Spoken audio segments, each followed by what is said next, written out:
Carta de Paulo aos Romanos. Romanos 1. Eu, Paulo, servo de Cristo Jesus, escrevo esta carta. Deus me chamou e me separou para ser seu apóstolo, a fim de que eu anuncie a boa notícia do Evangelho de Deus.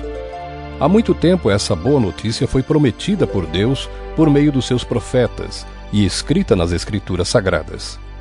Ela fala a respeito do Filho de Deus, o nosso Senhor Jesus Cristo, o qual, como ser humano, foi descendente do rei Davi, e quanto à sua santidade divina, a sua ressurreição provou com grande poder que ele é o Filho de Deus.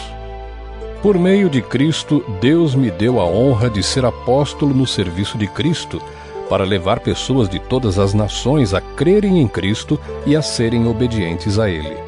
Entre essas pessoas estão vocês que moram em Roma, a quem Deus tem chamado para pertencerem a Jesus Cristo. Por isso eu escrevo a todos vocês que estão em Roma, todos vocês a quem Deus ama e a quem tem chamado para serem o seu próprio povo. Que a graça e a paz de Deus, o nosso Pai, e do Senhor Jesus Cristo estejam com vocês. Em primeiro lugar, por meio de Jesus Cristo, dou graças ao meu Deus por todos vocês, pois no mundo inteiro se ouve falar a respeito da fé que vocês têm. Eu sirvo a Deus com todo o meu coração, anunciando a boa notícia a respeito do seu Filho. Deus é testemunha de que digo a verdade. Ele sabe que eu sempre lembro de vocês e oro por vocês. E peço a Deus que, se for da sua vontade, Ele faça com que agora eu possa ir visitá-los. Pois eu quero muito vê-los, a fim de repartir bênçãos espirituais com vocês para fortalecê-los, quer dizer, para que nos animemos uns aos outros por meio da fé que vocês e eu temos. Meus irmãos, quero que saibam que muitas vezes resolvi ir visitá-los, mas fui impedido até agora de fazer isso, pois eu gostaria que o meu trabalho produzisse resultados entre vocês também, como tem acontecido entre outros não-judeus. Pois é meu dever pregar a todos, tanto aos civilizados como aos não civilizados, tanto aos instruídos como aos sem instrução. É por isso que eu quero anunciar o Evangelho também a vocês que moram em Roma. Eu não me envergonho do Evangelho, pois ele é o poder de Deus para salvar todos os que creem, primeiro os judeus e também os não-judeus. Pois o Evangelho mostra como é que Deus nos aceita. É por meio da fé, do começo ao fim. Como dizem as Escrituras Sagradas, viverá aquele que, por meio da fé, é aceito por Deus.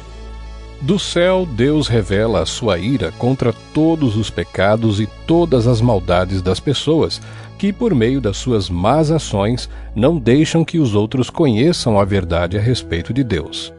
Deus castiga essas pessoas porque o que se pode conhecer a respeito de Deus está bem claro para elas, pois foi o próprio Deus que lhes mostrou isso. Desde que Deus criou o mundo, as suas qualidades invisíveis, isto é, o seu poder eterno e a sua natureza divina, têm sido vistas claramente. Os seres humanos podem ver tudo isso nas coisas que Deus tem feito e, portanto, eles não têm desculpa nenhuma. Eles sabem quem Deus é, mas não lhe dão a glória que ele merece e não lhe são agradecidos. Pelo contrário, os seus pensamentos se tornaram tolos e a sua mente vazia está coberta de escuridão.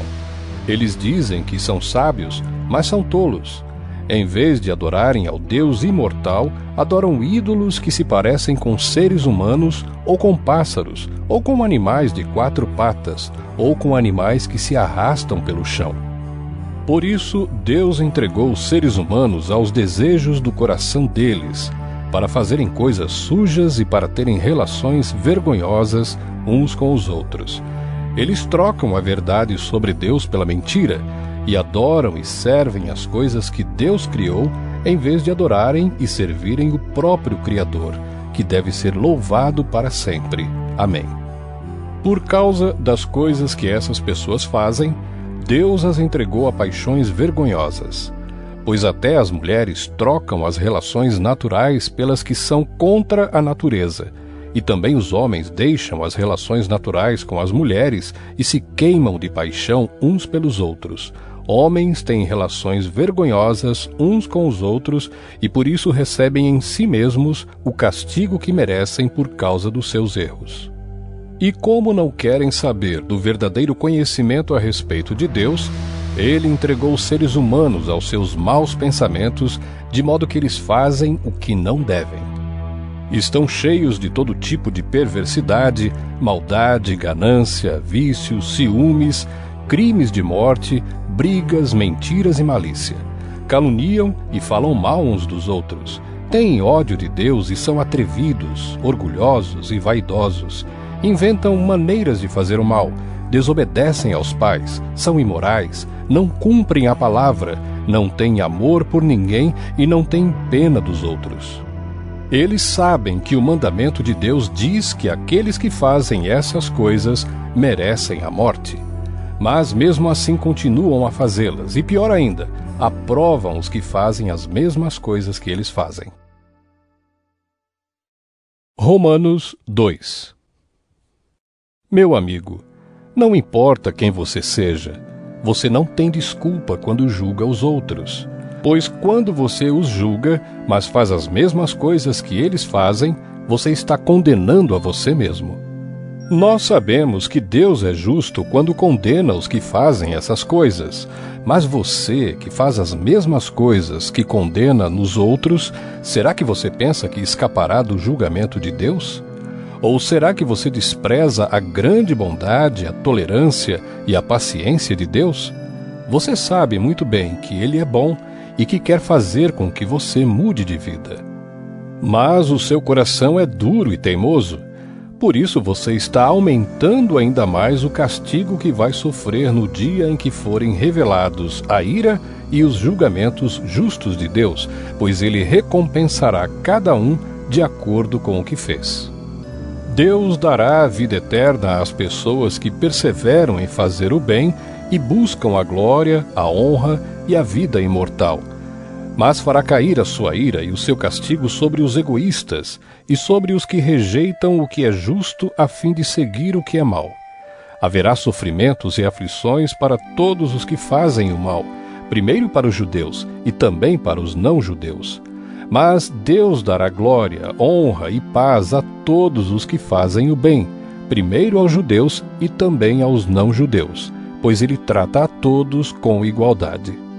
Todos aqueles que pecam sem conhecer a lei de Deus se perderão sem essa lei, mas todos aqueles que pecam conhecendo a lei serão julgados por ela. Porque as pessoas que Deus aceita não são aquelas que somente ouvem a lei, mas aquelas que fazem o que a lei manda. Os não-judeus não têm a lei, mas quando fazem pela sua própria vontade o que a lei manda, eles são a sua própria lei, embora não tenham a lei. Eles mostram, pela sua maneira de agir, que têm a lei escrita no seu coração. A própria consciência deles mostra que isso é verdade, e os seus pensamentos, que às vezes os acusam e às vezes os defendem, também mostram isso. E de acordo com o evangelho que eu anuncio, assim será naquele dia em que Deus, por meio de Cristo Jesus, julgará os pensamentos secretos de todas as pessoas. O que dizer de você? Você diz que é judeu, confia na lei e se orgulha do Deus que você adora.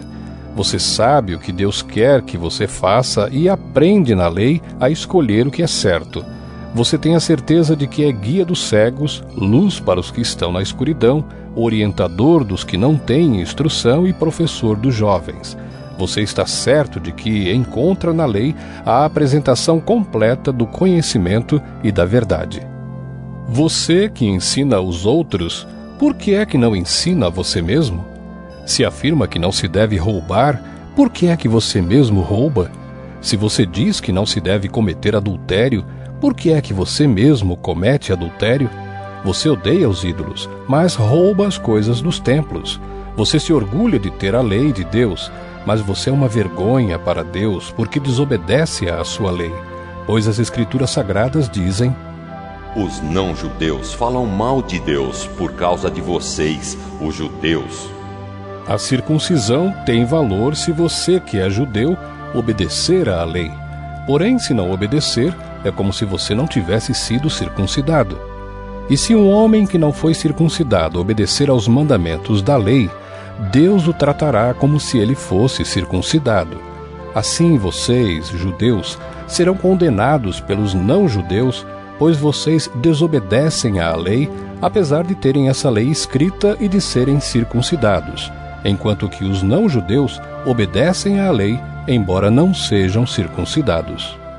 Portanto, eu pergunto: quem é judeu de fato e circuncidado de verdade?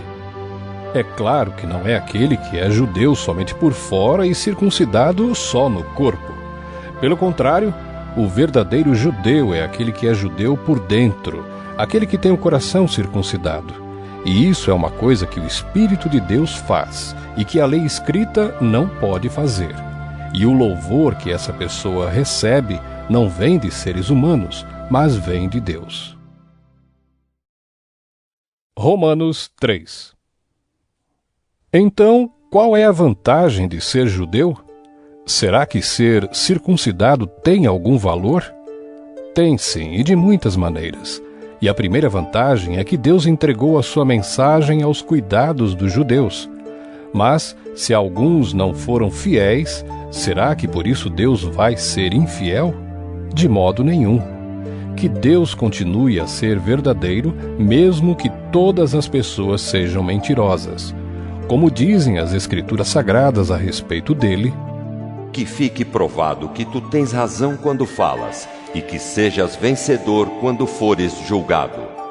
Mas se as injustiças que cometemos servem para mostrar que Deus age com justiça, o que é que podemos dizer?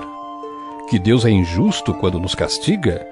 Eu falo aqui como as pessoas costumam falar. É claro que não.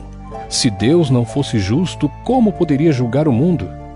Mas digamos que a minha mentira faz com que a verdade de Deus fique mais clara, aumentando assim a glória dele. Nesse caso, por que é que devo ainda ser condenado como pecador? Então, por que não dizer: façamos o mal para que desse mal venha o bem? Na verdade, alguns têm me caluniado, dizendo que eu afirmo isso. Porém, eles serão condenados como merecem. Então, será que nós, os judeus, estamos em melhor situação do que os não-judeus? De modo nenhum. Já mostrei que todos, judeus e não-judeus, estão debaixo do poder do pecado. Como dizem as Escrituras Sagradas: não há uma só pessoa que faça o que é certo. Não há ninguém que tenha juízo. Não há ninguém que adore a Deus. Todos se desviaram do caminho certo. Todos se perderam. Não há mais ninguém que faça o bem. Não há ninguém mesmo. Todos mentem e enganam sem parar. Da língua deles saem mentiras perversas, e dos seus lábios saem palavras de morte, como se fossem veneno de cobra. A boca deles está cheia de terríveis maldições. Eles se apressam para matar. Por onde passam, deixam a destruição e a desgraça. Não conhecem o caminho da paz e não aprenderam a temer a Deus. Nós sabemos que tudo o que a lei diz é dito para os que vivem debaixo da lei.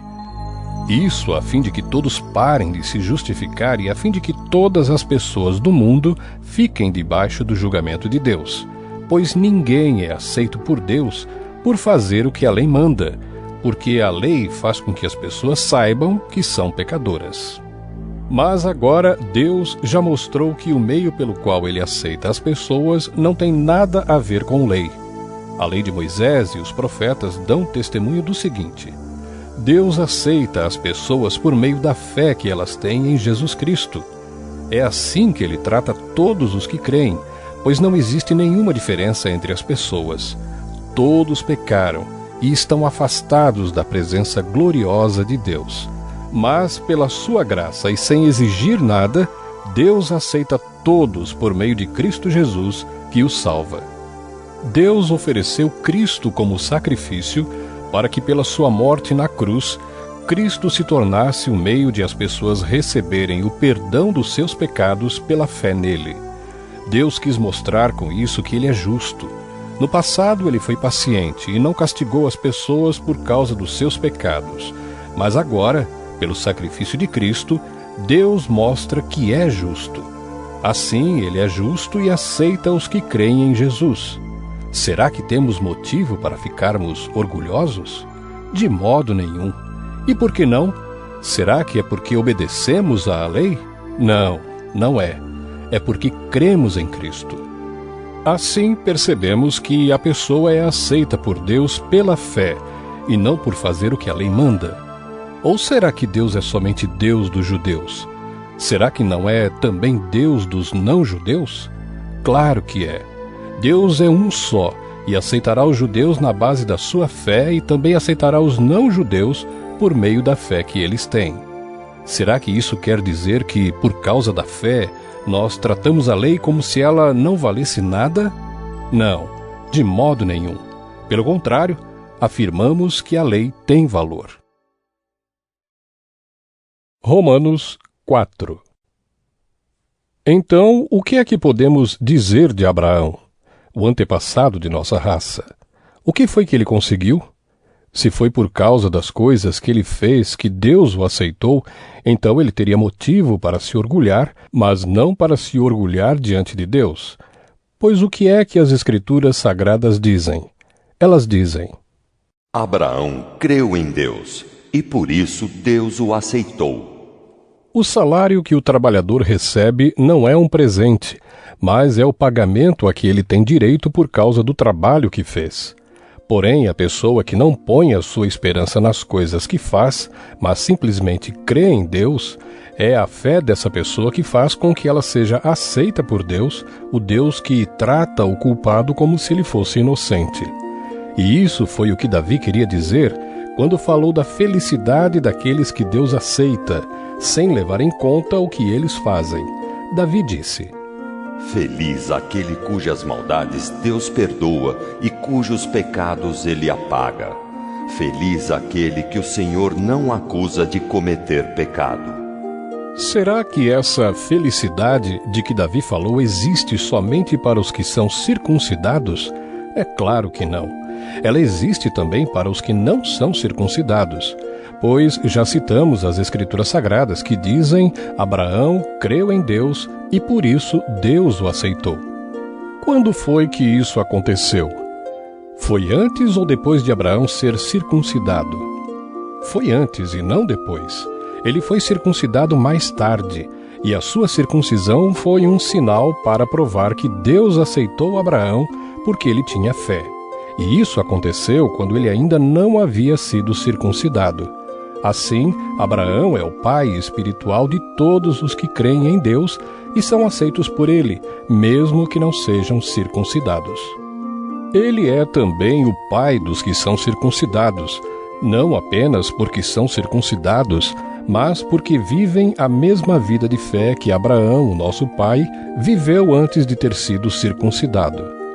Deus prometeu a Abraão e aos seus descendentes que o mundo ia pertencer a eles. Essa promessa foi feita não porque Abraão tinha obedecido à lei, mas porque ele havia crido em Deus e havia sido aceito por ele. Pois se aqueles que obedecem à lei vão receber o que Deus prometeu, então a fé é inútil e a promessa de Deus não tem valor. Pois a lei traz o castigo de Deus, mas onde não existe lei, também não existe desobediência à lei. Portanto, a promessa de Deus depende da fé, a fim de que a promessa seja garantida como presente de Deus a todos os descendentes de Abraão.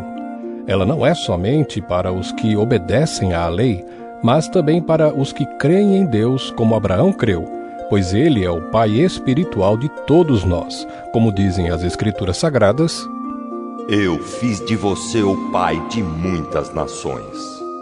Assim, a promessa depende de Deus, em quem Abraão creu, o Deus que ressuscita os mortos e faz com que exista o que não existia.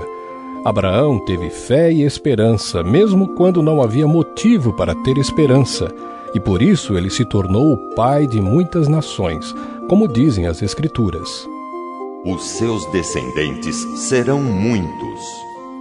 Abraão tinha quase 100 anos, mas mesmo quando ele pensou a respeito do seu corpo, que já estava como morto, ou quando lembrou que Sara não podia ter filhos, a sua fé não enfraqueceu. Abraão não perdeu a fé, nem duvidou da promessa de Deus. A sua fé o encheu de poder e ele louvou a Deus, porque tinha toda a certeza de que Deus podia fazer o que havia prometido.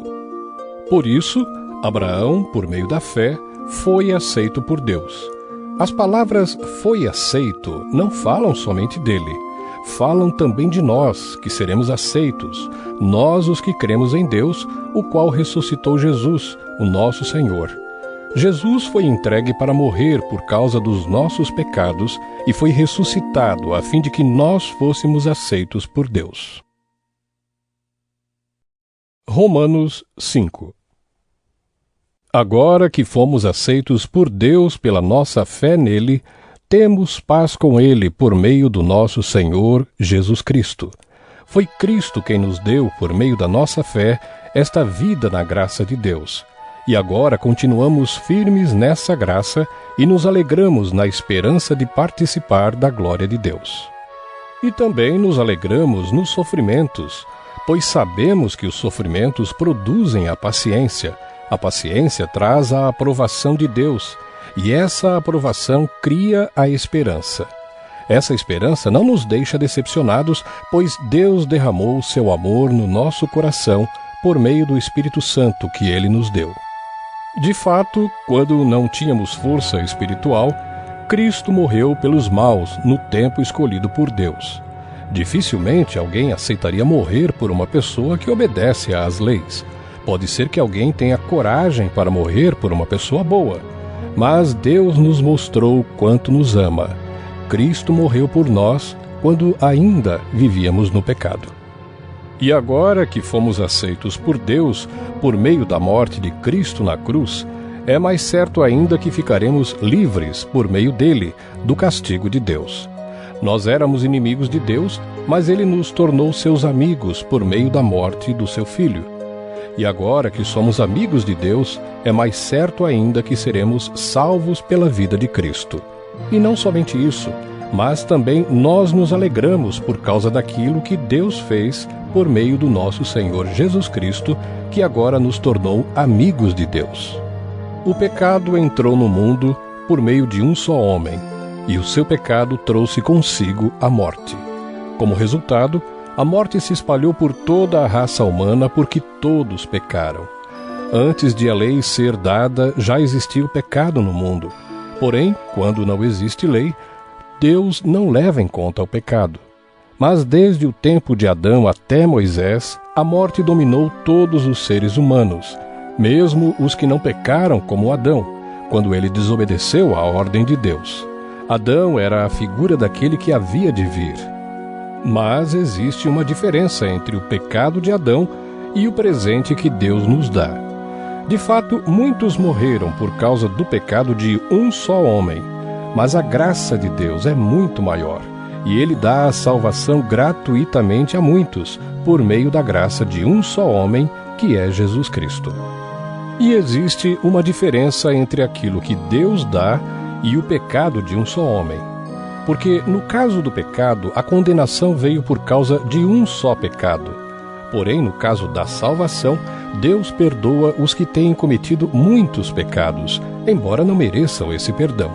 É verdade que, por causa de um só homem e por meio do seu pecado, a morte começou a dominar a raça humana.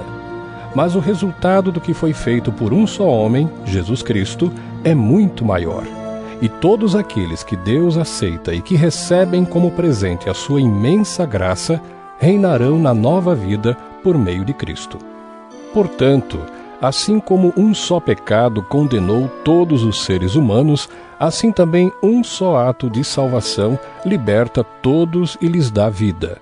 E assim como muitos seres humanos se tornaram pecadores por causa da desobediência de um só homem, assim também muitos serão aceitos por Deus por causa da obediência de um só homem. A lei veio para aumentar o mal, mas onde aumentou o pecado, a graça de Deus aumentou muito mais ainda. E isso aconteceu a fim de que, assim como o pecado dominou e trouxe a morte, assim também a graça de Deus, que o leva a aceitar as pessoas, dominasse e trouxesse a vida eterna. Essa vida é nossa por meio do nosso Senhor Jesus Cristo. Romanos 6. Portanto, o que vamos dizer? Será que devemos continuar vivendo no pecado para que a graça de Deus aumente ainda mais? É claro que não. Nós já morremos para o pecado. Então, como podemos continuar vivendo nele? Com certeza, vocês sabem que quando fomos batizados para ficarmos unidos com Cristo Jesus, fomos batizados para ficarmos unidos também com a sua morte. Assim, quando fomos batizados, fomos sepultados com ele por termos morrido junto com ele. E isso para que, assim como Cristo foi ressuscitado pelo poder glorioso do Pai, assim também nós vivamos uma vida nova.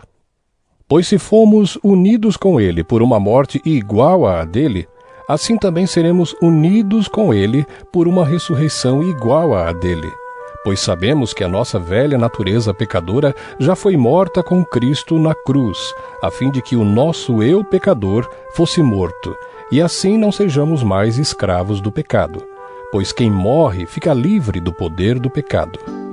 Se já morremos com Cristo, cremos que também viveremos com ele. Sabemos que Cristo foi ressuscitado e nunca mais morrerá, pois a morte não tem mais poder sobre ele. A sua morte foi uma morte para o pecado e valeu de uma vez por todas. E a vida que ele vive agora é uma vida para Deus. Assim também vocês devem se considerar mortos para o pecado, mas, por estarem unidos com Cristo Jesus, devem se considerar vivos para Deus. Portanto, não deixem que o pecado domine o corpo mortal de vocês e faça com que vocês obedeçam aos desejos pecaminosos da natureza humana. E também não entreguem nenhuma parte do corpo de vocês ao pecado, para que ele a use a fim de fazer o que é mal. Pelo contrário, como pessoas que foram trazidas da morte para a vida, entreguem-se completamente a Deus, para que ele use vocês a fim de fazerem o que é direito. O pecado não dominará vocês, pois vocês não são mais controlados pela lei, mas pela graça de Deus. O que é que isso quer dizer? Vamos continuar pecando porque não somos mais controlados pela lei, mas pela graça de Deus? É claro que não. Pois vocês sabem muito bem que quando se entregam a alguma pessoa para serem escravos dela, são de fato escravos dessa pessoa a quem vocês obedecem. Assim sendo, vocês podem obedecer ao pecado que produz a morte, ou podem obedecer a Deus e ser aceitos por ele. Mas damos graças a Deus porque vocês que antes eram escravos do pecado, agora já obedecem de todo o coração às verdades que estão nos ensinamentos que receberam. Vocês foram libertados do pecado e se tornaram escravos de Deus para fazer o que é direito. Falo com palavras bem simples, porque vocês ainda são fracos. No passado, vocês se entregaram inteiramente como escravos da imoralidade e da maldade para servir o mal. Entreguem-se agora inteiramente como escravos daquilo que é direito, para viver uma vida dedicada a Deus. Quando eram escravos do pecado, vocês não faziam o que é direito. Porém, o que é que vocês receberam de bom quando faziam aquelas coisas de que agora têm vergonha? Pois o resultado de tudo aquilo é a morte. Mas agora vocês foram libertados do pecado e são escravos de Deus. Com isso, vocês ganham uma vida completamente dedicada a Ele, e o resultado é que vocês terão a vida eterna. Pois o salário do pecado é a morte, mas o presente gratuito de Deus é a vida eterna, que temos em união com Cristo Jesus, o nosso Senhor. Romanos 7. Meus irmãos, vocês todos podem compreender muito bem o que vou dizer. Vocês conhecem as leis e sabem que elas só têm poder sobre uma pessoa enquanto essa pessoa está viva. Por exemplo, a mulher casada está ligada pela lei ao marido enquanto ele estiver vivo. Mas se ele morrer, ela estará livre da lei que a liga ao marido. de modo que se ela viver com outro homem enquanto o marido estiver vivo, ela será chamada de adúltera. Mas se o marido morrer, ela estará legalmente livre e não cometerá adultério se casar com outro homem. O mesmo acontece com vocês, meus irmãos. Do ponto de vista da lei, vocês também já morreram, pois são parte do corpo de Cristo, e agora pertencem a Ele, que foi ressuscitado para que nós possamos viver uma vida útil no serviço de Deus. Pois quando vivíamos de acordo com a nossa natureza humana, os maus desejos despertados pela lei agiam em todo o nosso ser e nos levavam para a morte. Porém, agora, estamos livres da lei, porque já morremos para aquilo que nos mantinha prisioneiros. Por isso somos livres para servir a Deus não da maneira antiga, obedecendo à lei escrita, mas da maneira nova, obedecendo ao Espírito de Deus. O que vamos dizer então? Que a própria lei é pecado? É claro que não. Mas foi a lei que me fez saber o que é pecado, pois eu não saberia o que é a cobiça se a lei não tivesse dito: não cobice. Porém, o pecado se aproveitou dessa lei para despertar em mim todo tipo de cobiça. Porque se não existe a lei, o pecado é uma coisa morta. Pois houve um tempo em que eu não conhecia a lei e estava vivo. Mas quando fiquei conhecendo o mandamento, o pecado começou a viver, e eu morri. E o próprio mandamento que me devia trazer a vida me trouxe a morte. Porque o pecado, aproveitando a oportunidade dada pelo mandamento, me enganou e por meio do mandamento me matou. Assim a lei vem de Deus, e o mandamento também vem de Deus, diz o que é certo e é bom. Então será que o que é bom me levou à morte? É claro que não. Foi o pecado que fez isso. Pois o pecado, usando o que é bom, me trouxe a morte para que ficasse bem claro aquilo que o pecado realmente é. E assim, por meio do mandamento, o pecado se mostrou mais terrível ainda. Sabemos que a lei é divina, mas eu sou humano e fraco e fui vendido ao pecado para ser seu escravo. Eu não entendo o que faço, pois não faço o que gostaria de fazer. Pelo contrário, faço justamente aquilo que odeio. Se faço o que não quero, isso prova que reconheço que a lei diz o que é certo. E isso mostra que, de fato, já não sou eu quem faz isso, mas o pecado que vive em mim é que faz. Pois eu sei que aquilo que é bom não vive em mim, isto é, na minha natureza humana. Porque mesmo tendo dentro de mim a vontade de fazer o bem, eu não consigo fazê-lo. Pois não faço o bem que quero, mas justamente o mal que não quero fazer é que eu faço. Mas se faço o que não quero, já não sou eu quem faz isso, mas o pecado que vive em mim é que faz. Assim eu sei que o que acontece comigo é isto: quando quero fazer o que é bom, só consigo fazer o que é mal. Dentro de mim eu sei que gosto da lei de Deus, mas vejo uma lei diferente agindo naquilo que faço. Uma lei que luta contra aquela que a minha mente aprova. Ela me torna prisioneiro da lei do pecado que age no meu corpo. Como sou infeliz! Quem me livrará deste corpo que me leva para a morte? Que Deus seja louvado, pois Ele fará isso por meio do nosso Senhor Jesus Cristo. Portanto, esta é a minha situação. No meu pensamento eu sirvo a lei de Deus, mas na prática sirvo à lei do pecado. Romanos 8.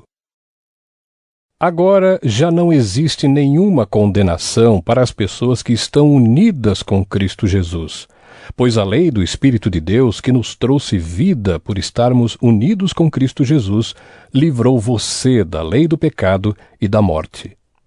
Deus fez o que a lei não pôde fazer porque a natureza humana era fraca. Deus condenou o pecado na natureza humana enviando o seu próprio Filho, que veio na forma da nossa natureza pecaminosa, a fim de acabar com o pecado. Deus fez isso para que as ordens justas da lei pudessem ser completamente cumpridas por nós, que vivemos de acordo com o Espírito de Deus e não de acordo com a natureza humana. Porque as pessoas que vivem de acordo com a natureza humana têm a sua mente controlada por essa mesma natureza, mas as que vivem de acordo com o Espírito de Deus têm a sua mente controlada pelo Espírito. As pessoas que têm a mente controlada pela natureza humana acabarão morrendo espiritualmente, mas as que têm a mente controlada pelo Espírito de Deus terão a vida eterna e a paz. Por isso, as pessoas que têm a mente controlada pela natureza humana se tornam inimigas de Deus, pois não obedecem à lei de Deus e, de fato, não podem obedecer a ela. As pessoas que vivem de acordo com a sua natureza humana não podem agradar a Deus. Vocês, porém, não vivem como manda a natureza humana, mas como o Espírito de Deus quer, se é que o Espírito de Deus vive realmente em vocês. Quem não tem o Espírito de Cristo não pertence a Ele. Mas se Cristo vive em vocês, então, embora o corpo de vocês vá morrer por causa do pecado, o Espírito de Deus é vida para vocês, porque vocês foram aceitos por Deus. Se em vocês vive o Espírito daquele que ressuscitou Jesus, então aquele que ressuscitou Jesus Cristo dará também vida ao corpo mortal de vocês, por meio do seu Espírito que vive em vocês. Portanto, meus irmãos, nós temos uma obrigação, que é a de não vivermos de acordo com a nossa natureza humana. Porque se vocês viverem de acordo com a natureza humana, vocês morrerão espiritualmente. Mas se pelo Espírito de Deus vocês matarem as suas ações pecaminosas, vocês viverão espiritualmente. Pois aqueles que são guiados pelo Espírito de Deus são filhos de Deus. Porque o Espírito que vocês receberam de Deus não torna vocês escravos e não faz com que tenham medo. Pelo contrário, o Espírito torna vocês filhos de Deus. E pelo poder do Espírito, dizemos com fervor a Deus, Pai, meu Pai. O Espírito de Deus se une com o nosso Espírito para afirmar que somos filhos de Deus. Nós somos seus filhos, e por isso receberemos as bênçãos que Ele guarda para o seu povo. E também receberemos com Cristo aquilo que Deus tem guardado para Ele. Porque se tomamos parte nos sofrimentos de Cristo, também tomaremos parte na sua glória. Eu penso que o que sofremos durante a nossa vida não pode ser comparado de modo nenhum com a glória que nos será revelada no futuro. O universo todo espera com muita impaciência o momento em que Deus vai revelar o que os seus filhos realmente são. Pois o universo se tornou inútil, não pela sua própria vontade, mas porque Deus quis que fosse assim. Porém existe esta esperança. Um dia, o próprio universo ficará livre do poder destruidor que o mantém escravo, e tomará parte na gloriosa liberdade dos filhos de Deus. Pois sabemos que até agora o universo todo geme e sofre como uma mulher que está em trabalho de parto. E não somente o universo, mas nós que temos o Espírito Santo como o primeiro presente que recebemos de Deus, nós também gememos dentro de nós mesmos, enquanto esperamos que Deus faça com que sejamos seus filhos e nos liberte completamente. Pois foi por meio da esperança que fomos salvos. Mas se já estamos vendo aquilo que esperamos, então isso não é mais uma esperança. Pois quem é que fica esperando por alguma coisa que está vendo? Porém, se estamos esperando alguma coisa que ainda não podemos ver, então esperamos com paciência. Assim também o Espírito de Deus vem nos ajudar na nossa fraqueza, pois não sabemos como devemos orar, mas o Espírito de Deus, com gemidos que não podem ser explicados por palavras, pede a Deus em nosso favor. E Deus, que vê o que está dentro do coração, sabe qual é o pensamento do Espírito, porque o Espírito pede em favor do povo de Deus e pede de acordo com a vontade de Deus. Pois sabemos que todas as coisas trabalham juntas para o bem daqueles que amam a Deus, daqueles a quem Ele chamou de acordo com o seu plano. Porque aqueles que já tinham sido escolhidos por Deus, Ele também separou a fim de se tornarem parecidos com o seu Filho. Ele fez isso para que o Filho fosse o primeiro entre muitos irmãos. Assim Deus chamou os que havia separado. Não somente os chamou, mas também os aceitou. E não somente os aceitou, mas também repartiu a sua glória com eles. Diante de tudo isso, o que mais podemos dizer? Se Deus está do nosso lado, quem poderá nos vencer? Ninguém, porque ele nem mesmo deixou de entregar o próprio Filho, mas o ofereceu por todos nós. Se ele nos deu o seu Filho, será que não nos dará também todas as coisas? Quem acusará aqueles que Deus escolheu? Ninguém, porque o próprio Deus declara que eles não são culpados. Será que alguém poderá condená-los? Ninguém, pois foi Cristo Jesus quem morreu, ou melhor, quem foi ressuscitado e está à direita de Deus, e ele pede a Deus em favor de nós. Então, quem pode nos separar do amor de Cristo? Serão os sofrimentos, as dificuldades, a perseguição, a fome, a pobreza, o perigo ou a morte? Como dizem as Escrituras Sagradas, por causa de ti, estamos em perigo de morte o dia inteiro. Somos tratados como ovelhas que vão para o matadouro. Em todas essas situações, temos a vitória completa por meio daquele que nos amou, pois eu tenho a certeza de que nada pode nos separar do amor de Deus. Nem a morte, nem a vida, nem os anjos, nem outras autoridades ou poderes celestiais, nem o presente nem o futuro, nem o mundo lá de cima, nem o mundo lá de baixo. Em todo o universo não há nada que possa nos separar do amor de Deus, que é nosso por meio de Cristo Jesus, o nosso Senhor. Romanos 9. O que eu digo é verdade. Sou de Cristo e não minto, pois a minha consciência, que é controlada pelo Espírito Santo, também me afirma que não estou mentindo. Sinto uma grande tristeza e uma dor sem fim no coração por causa do meu povo, que é minha raça e meu sangue. Para o bem desse povo, eu mesmo poderia desejar receber a maldição de Deus e ficar separado de Cristo. Eles são o povo escolhido por Deus. Ele os tornou seus filhos e repartiu a sua glória com eles.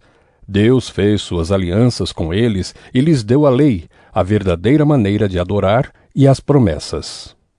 Eles são descendentes dos patriarcas, e como ser humano, Cristo pertence à raça deles. Que Cristo, que é o Deus que governa todos, seja louvado para sempre. Amém. Eu não estou dizendo que a promessa de Deus tenha falhado. De fato, nem todos os israelitas fazem parte do povo de Deus. Nem todos os descendentes de Abraão são filhos de Deus, pois Deus disse a Abraão: por meio de Isaque é que você terá os descendentes que eu lhe prometi. Isso quer dizer que os que são considerados como os verdadeiros descendentes de Abraão são aqueles que nasceram como resultado da promessa de Deus, e não os que nasceram de modo natural. Pois, quando fez a promessa, Deus disse a Abraão o seguinte: no tempo certo, eu voltarei, e Sara, sua mulher, terá um filho. E mais ainda, os dois filhos de Rebeca tinham o mesmo pai, o nosso antepassado Isaque. Mas, para que a escolha de um deles fosse completamente de acordo com o plano de Deus, o próprio Deus disse a Rebeca: o mais velho será dominado pelo mais moço. Disse isso antes de eles nascerem e antes de fazerem qualquer coisa, boa ou má. Assim ficou confirmado que é de acordo com o seu plano que Deus escolhe aqueles que Ele quer chamar, sem levar em conta o que eles tenham feito. Como dizem as Escrituras Sagradas: eu escolhi Jacó, mas rejeitei Esaú. O que vamos dizer então? Que Deus é injusto? De modo nenhum, pois Ele disse a Moisés: terei misericórdia de quem eu quiser, terei pena de quem eu desejar. Portanto, tudo isso depende não do que as pessoas querem ou fazem, mas somente da misericórdia de Deus. Porque, como está escrito nas Escrituras Sagradas, Deus disse a Faraó: foi para isto mesmo que eu pus você como rei, para mostrar o meu poder e fazer com que o meu nome seja conhecido no mundo inteiro. Portanto, Deus tem misericórdia de quem Ele quer e endurece o coração de quem Ele quer. Algum de vocês vai me dizer: se é assim, como é que Deus pode encontrar culpa nas pessoas? Quem pode ir contra a vontade de Deus? Mas quem é você, meu amigo, para discutir com Deus? Será que um pote de barro pode perguntar a quem o fez: por que você me fez assim? Pois o homem que faz o pote tem o direito de usar o barro como quer. Do mesmo barro ele pode fazer 2 potes, um pote para uso especial e outro para uso comum. E foi isso que Deus fez. Ele quis mostrar a sua ira e tornar bem conhecido o seu poder. Assim suportou com muita paciência os que mereciam o castigo e que iam ser destruídos. Ele quis também mostrar como é grande a sua glória, que ele derramou sobre nós, que somos aqueles de quem ele teve pena e a quem ele já havia preparado para receberem a sua glória. Pois nós somos aqueles que Deus chamou, não somente os que são judeus, mas também os não-judeus. Isso é o que ele diz no livro de Oséias. Aqueles que não eram meu povo, eu chamarei de meu povo. A nação que eu não amava, chamarei de minha amada. E no mesmo lugar onde foi dito: vocês não são o meu povo, ali eles serão chamados de os filhos do Deus vivo.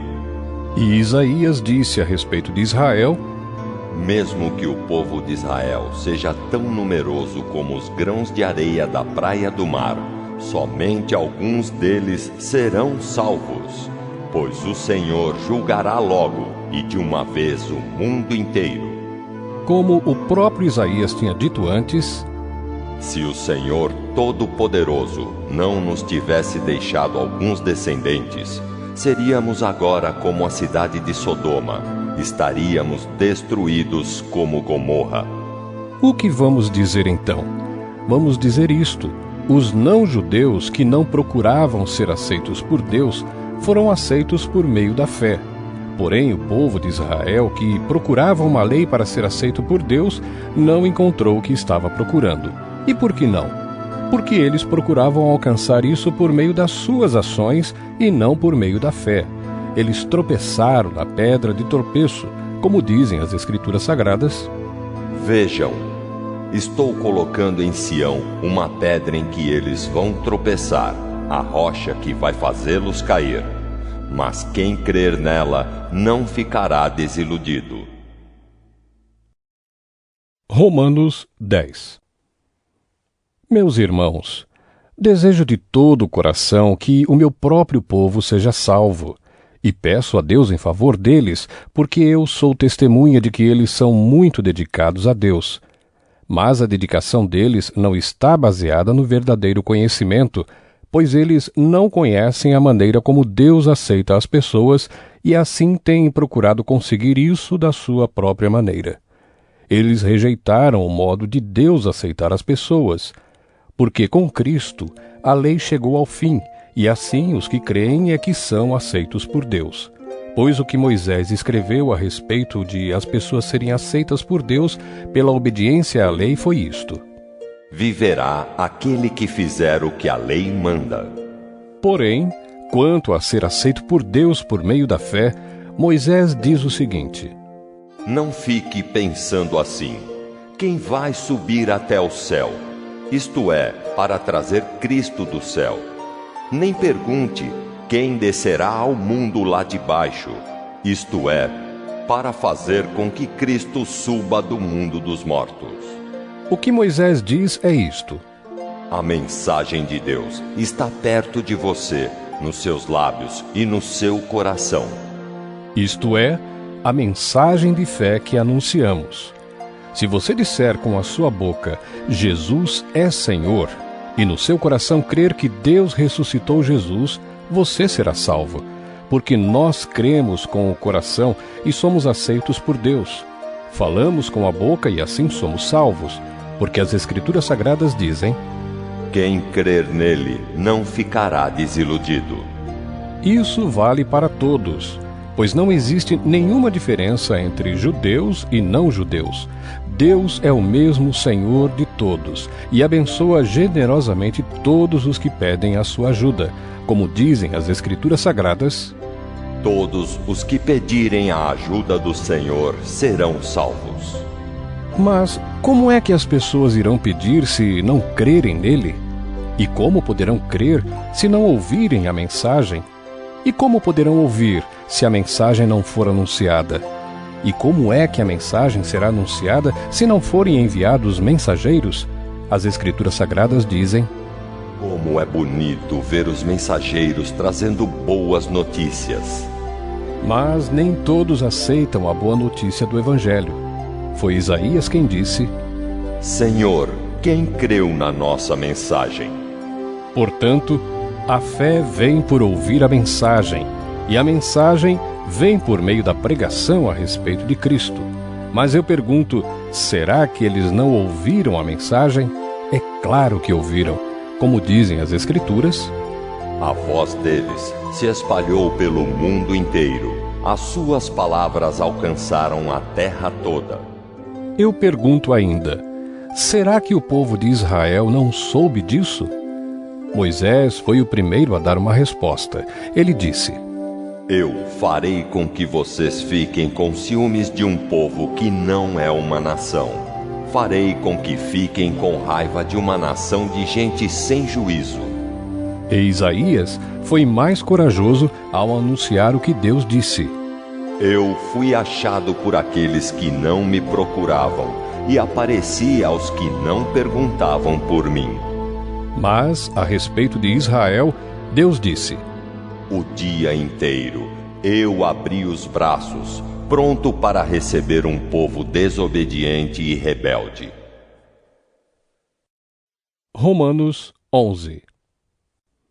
Então eu pergunto, será que Deus rejeitou o seu próprio povo?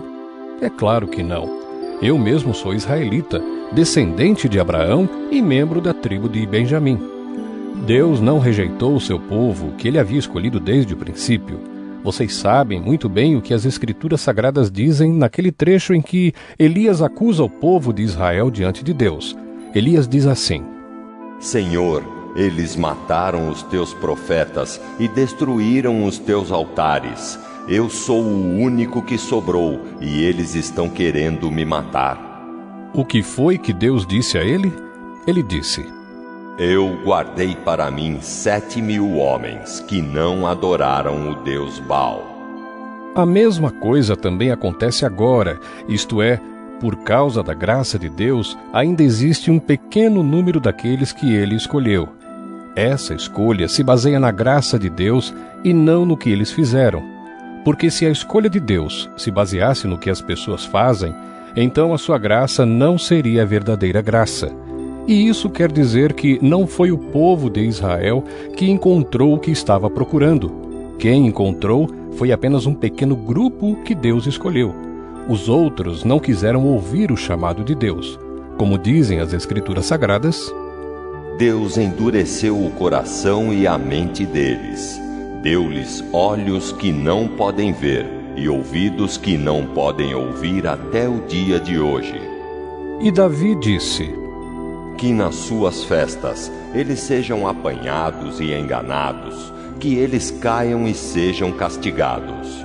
Ó Deus, faze com que eles fiquem cegos e que fiquem sempre curvados debaixo do peso das suas dificuldades. Agora eu pergunto, quando os judeus tropeçaram, será que eles caíram para nunca mais se levantarem? É claro que não. Mas, porque eles pecaram, a salvação veio para os não-judeus, para fazer com que os judeus ficassem com ciúmes deles.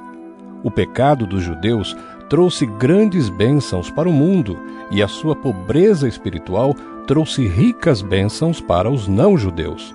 Então, quando se completar o número de judeus que voltarão para Deus, as bênçãos serão muito maiores ainda. Agora estou falando a vocês que não são judeus. Enquanto eu for o apóstolo dos não-judeus, terei orgulho do meu trabalho. Talvez eu possa fazer com que os que são da minha própria raça fiquem com ciúmes, e assim seja possível salvar alguns deles. Porque quando os judeus foram rejeitados, o resto do mundo se tornou amigo de Deus. O que acontecerá então quando eles forem aceitos? Os que estiverem mortos receberão a vida, pois se o primeiro pão assado, depois da colheita, é dedicado a Deus, isso quer dizer que todos os outros pães também são dedicados a ele. E se as raízes de uma árvore são oferecidas a Deus, os galhos também são dele. Alguns galhos da oliveira cultivada foram quebrados, e um galho de oliveira brava foi enxertado nela. Pois vocês, os não-judeus, são como aquela oliveira brava e agora tomam parte na força e na riqueza espiritual dos judeus. Portanto, vocês não devem desprezar os galhos que foram quebrados. Como é que vocês podem estar orgulhosos? Vocês são somente galhos. Não são vocês que sustentam a raiz. É a raiz que sustenta vocês. Porém, vocês dirão: sim, mas os galhos foram quebrados a fim de darem lugar para nós. Isso é verdade. Mas lembrem que eles foram quebrados porque não creram. No entanto, vocês continuam na oliveira porque creem. E não tenham orgulho disso. Pelo contrário, tenham medo. Se Deus não deixou de castigar os judeus, que são como galhos naturais, vocês acham que Ele vai deixar de castigar vocês? Vejam como Deus é bom e também é duro. Ele é duro para os que caíram e bom para vocês, se continuarem sempre confiando na bondade dele. Senão, vocês também serão cortados.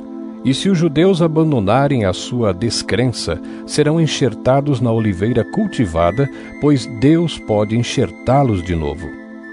Vocês, os não-judeus, são como aquele galho de oliveira brava que foi cortado e enxertado contra a natureza na oliveira cultivada. Os judeus são como essa oliveira cultivada. Portanto, para Deus será muito mais fácil enxertar de novo na própria árvore deles esses galhos quebrados. Meus irmãos, quero que vocês conheçam uma verdade secreta para que não pensem que são muito sábios. A verdade é esta: a teimosia do povo de Israel não durará para sempre, mas somente até que o número completo de não-judeus venha para Deus. É assim que todo o povo de Israel será salvo, como dizem as Escrituras Sagradas: o Redentor virá de Sião e tirará toda a maldade dos descendentes de Jacó. Eu, o Senhor, farei esta aliança com eles, quando tirar os seus pecados. Os judeus rejeitaram o Evangelho e por isso são inimigos de Deus para o bem de vocês, os não-judeus. Mas pela escolha de Deus, eles são amigos dele por causa dos patriarcas. Porque Deus não muda de ideia a respeito de quem ele escolhe e abençoa. Mas no passado vocês, que não são judeus, desobedeceram a Deus. Porém agora vocês receberam a misericórdia de Deus por causa da desobediência dos judeus. Assim, por causa da misericórdia que vocês receberam, os judeus agora desobedecem a Deus para que eles também possam receber agora a misericórdia dele. Pois Deus fez com que todos se tornassem prisioneiros da desobediência, a fim de mostrar misericórdia a todos. Como são grandes as riquezas de Deus! Como são profundos o seu conhecimento e a sua sabedoria! Quem pode explicar as suas decisões? Quem pode entender os seus planos? Como dizem as Escrituras Sagradas, quem pode conhecer a mente do Senhor? Quem é capaz de lhe dar conselhos? Quem já deu alguma coisa a Deus para receber dele algum pagamento? Pois todas as coisas foram criadas por ele e tudo existe por meio dele e para ele. Glória a Deus para sempre. Amém. Romanos 12. Portanto, meus irmãos, por causa da grande misericórdia divina, peço que vocês se ofereçam completamente a Deus como um sacrifício vivo, dedicado ao seu serviço e agradável a Ele. Esta é a verdadeira adoração que vocês devem oferecer a Deus. Não vivam como vivem as pessoas deste mundo, mas deixem que Deus os transforme por meio de uma completa mudança da mente de vocês. Assim vocês conhecerão a vontade de Deus, isto é, aquilo que é bom, perfeito e agradável a Ele. Por causa da bondade de Deus para comigo, me chamando para ser apóstolo, eu digo a todos vocês que não se achem melhores do que realmente são. Pelo contrário, pensem com humildade a respeito de vocês mesmos e cada um julgue a si mesmo conforme a fé que Deus lhe deu. Porque assim como em um só corpo temos muitas partes, e todas elas têm funções diferentes, assim também nós, embora sejamos muitos, somos um só corpo por estarmos unidos com Cristo. E todos estamos unidos uns com os outros, como partes diferentes de um só corpo. Portanto, usemos os nossos diferentes dons de acordo com a graça que Deus nos deu. Se o dom que recebemos é o de anunciar a mensagem de Deus, façamos isso de acordo com a fé que temos. Se é o dom de servir, então devemos servir. Se é o de ensinar, então ensinemos. Se é o dom de animar os outros, então animemos. Quem reparte com os outros o que tem, que faça isso com generosidade. Quem tem autoridade, que use a sua autoridade com todo cuidado. Quem ajuda os outros, que ajude com alegria. Que o amor de vocês não seja fingido. Odeiem o mal e sigam o que é bom. Amem uns aos outros com o amor de irmãos em Cristo e se esforcem para tratar uns aos outros com respeito. Trabalhem com entusiasmo e não sejam preguiçosos. Sirvam o Senhor com o coração cheio de fervor. Que a esperança que vocês têm os mantenha alegres. Aguentem com paciência os sofrimentos e orem sempre. Repartam com os irmãos necessitados o que vocês têm e recebam os estrangeiros nas suas casas. Peçam que Deus abençoe os que perseguem vocês. Sim, peçam que Ele abençoe e não que amaldiçoe. Alegrem-se com os que se alegram e chorem com os que choram. Tenham por todos o mesmo cuidado. Não sejam orgulhosos, mas aceitem serviços humildes. Que nenhum de vocês fique pensando que é sábio. Não paguem a ninguém o mal com o mal. Procurem agir de tal maneira que vocês recebam a aprovação dos outros. No que depender de vocês, façam todo o possível para viver em paz com todas as pessoas. Meus queridos irmãos, nunca se vinguem de ninguém. Pelo contrário, deixem que seja Deus quem dê o castigo, pois as Escrituras Sagradas dizem: Eu me vingarei, eu acertarei contas com eles, diz o Senhor. Mas façam como dizem as Escrituras. Se o seu inimigo estiver com fome, dê comida a ele. Se estiver com sede, dê água, porque assim você o fará queimar de remorso e vergonha. Não deixem que o mal vença vocês, mas vençam o mal com o bem. Romanos 13.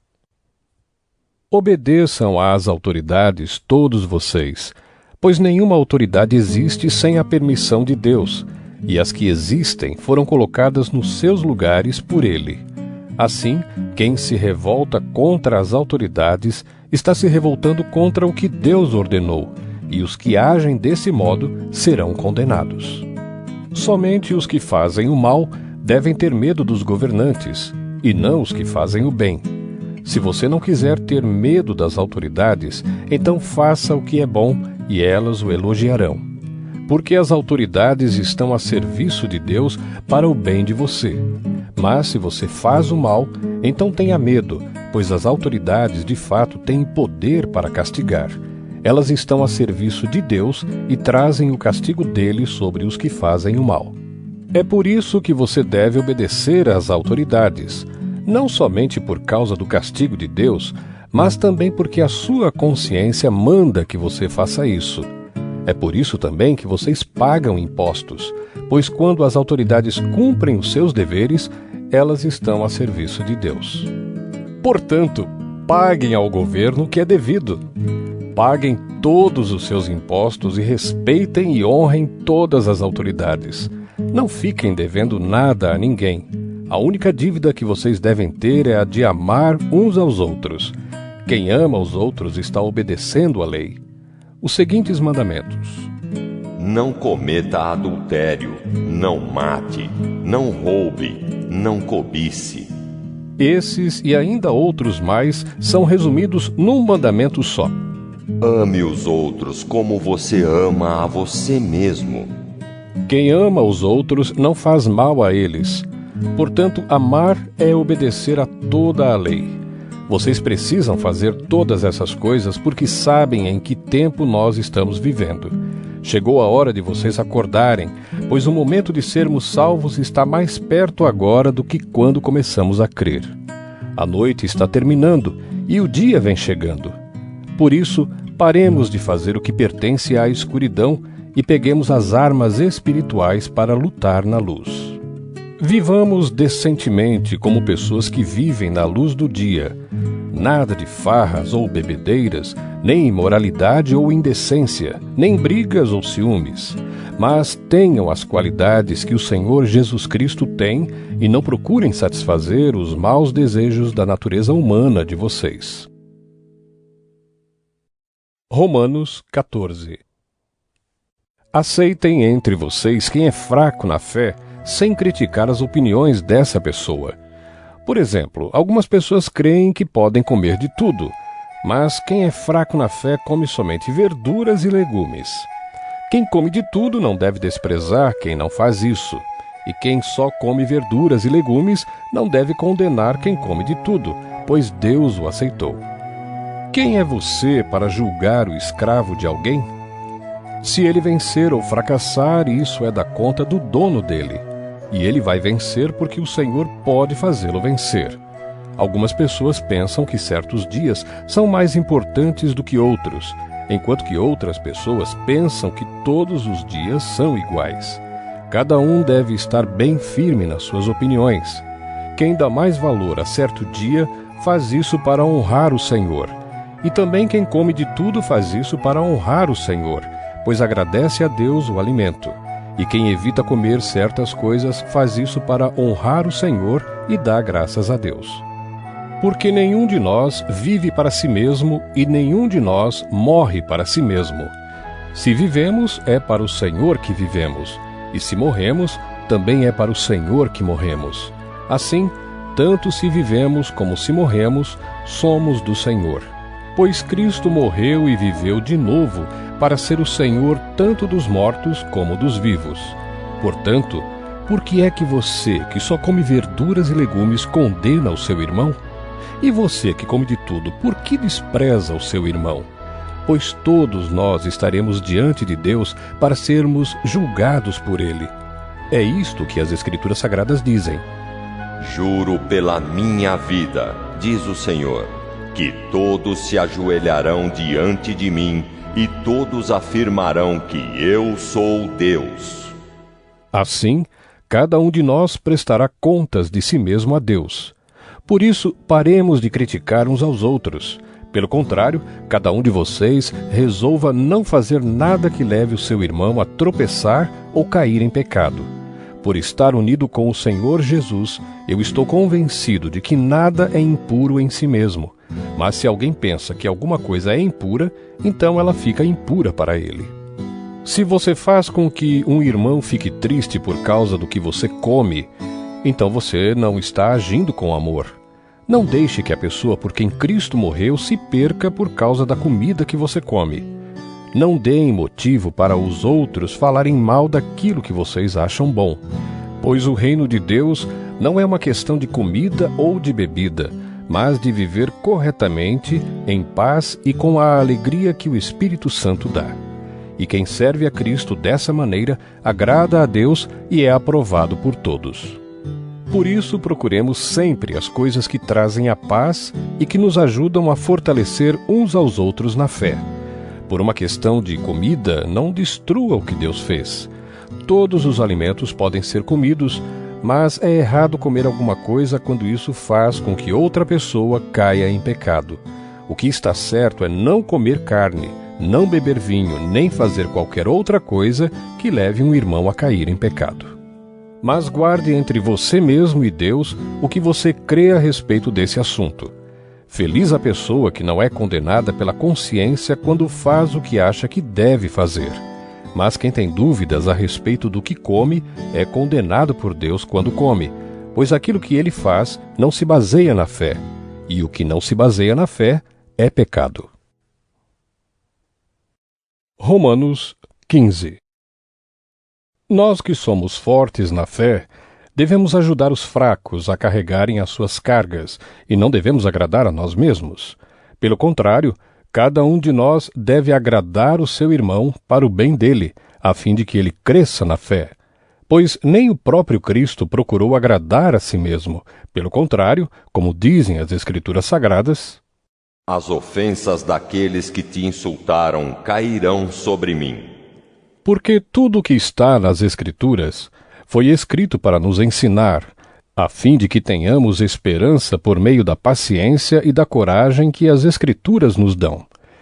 Que Deus, que é quem dá paciência e coragem, ajude vocês a viverem bem uns com os outros, seguindo o exemplo de Cristo Jesus.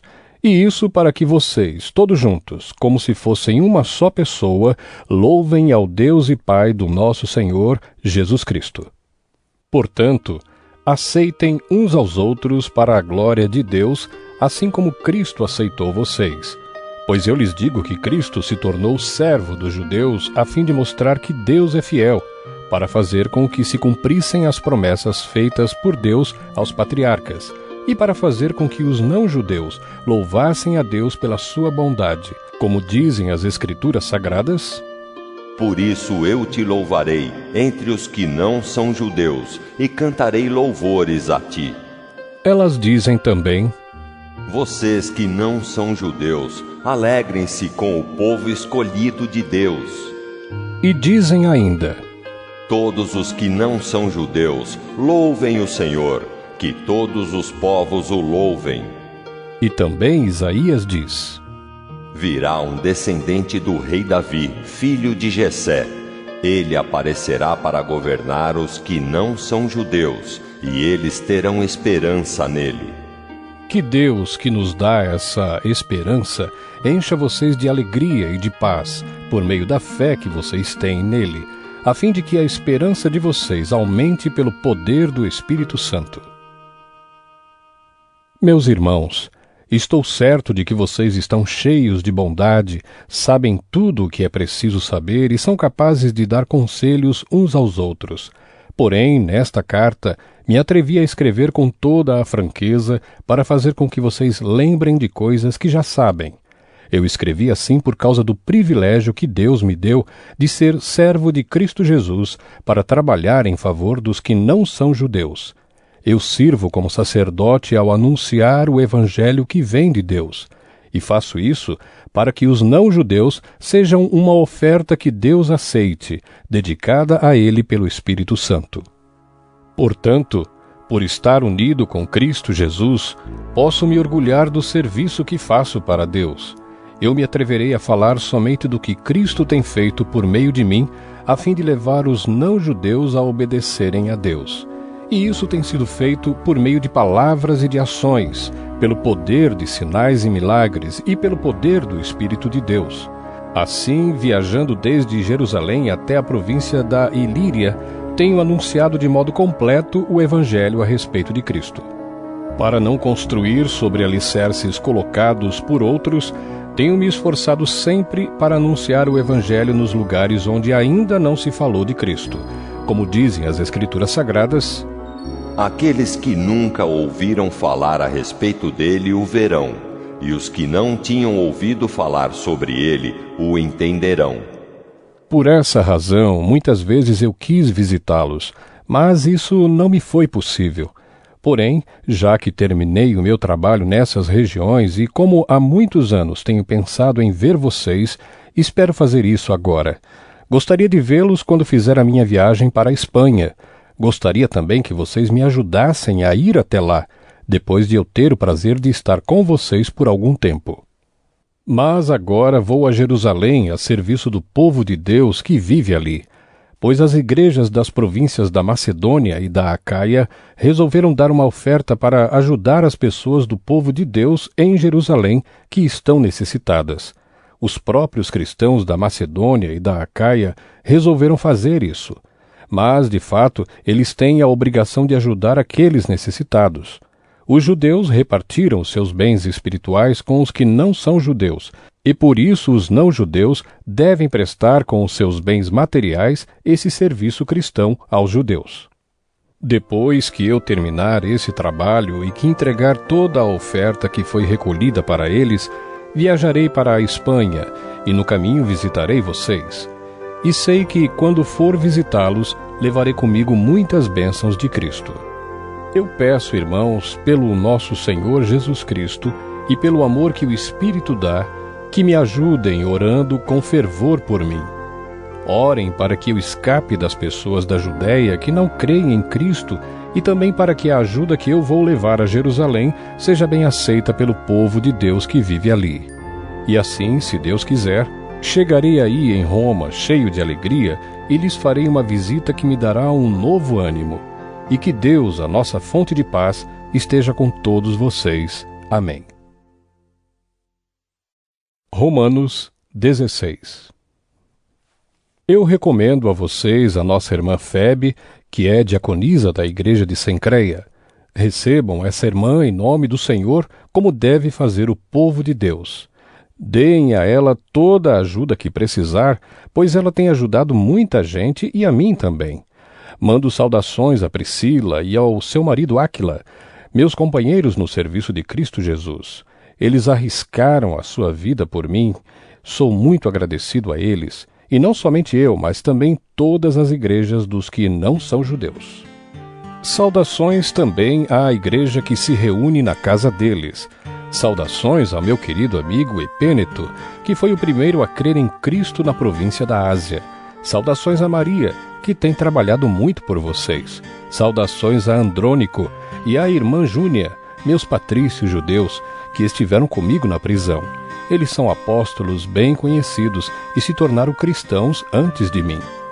Saudações a Ampliato, meu querido irmão no Senhor, e também a Urbano, nosso companheiro de trabalho no serviço de Cristo, e ao meu querido amigo Estaques.